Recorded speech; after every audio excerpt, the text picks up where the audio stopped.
Do you for a moment think in your mind that because this is very popular, and I do also sometimes get frustrated when I think this is what is happening with the Igbo race as a political group, that the Igbo man is prostitutional in his political activity, and forgive that narrative.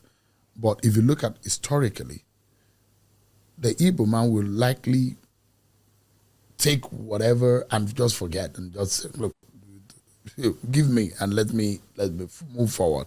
And like our brothers in the north who will, whom a lot of people think that they come together a lot.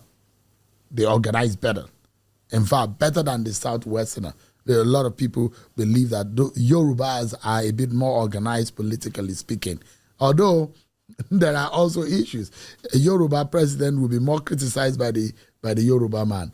But you have a tendency that a northern president will have a quieter reign when he's in office because his fellow northerners will. But that you will see a lot, the Igbo man will be attacked, pulled down by his fellow Igbo people. That oneness politically is not there. And that is the reason why today we have not been able to have unison, singing from the same hymn book, from the Igbo people to have a common front. Do you see that problem? Is that narrative, is it right politically? Is it what is going on? Do you think those who have portrayed that narrative, is it really what is happening? Do you see that playing out?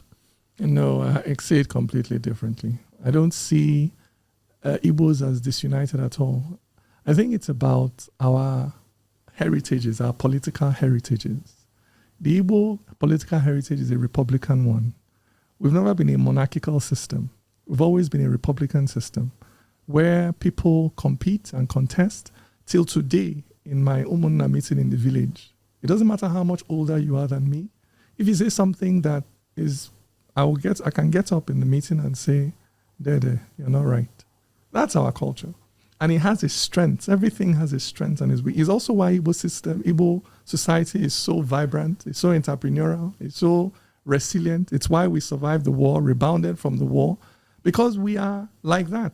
It's what people. Powers Igbo culture. It's not prostitutional. It is creativity, it's innovation. And because of this Igbo culture, it is also why when eventually a leader emerges out of the Igbo people, that person is exceptional. Because the person had to really, really win everybody's respect to get there. So when Igbo people produce a leader or a frontliner, that person is always exceptional because of the rigor. Before you can convince Igbo people to listen to you, you must be talking sense.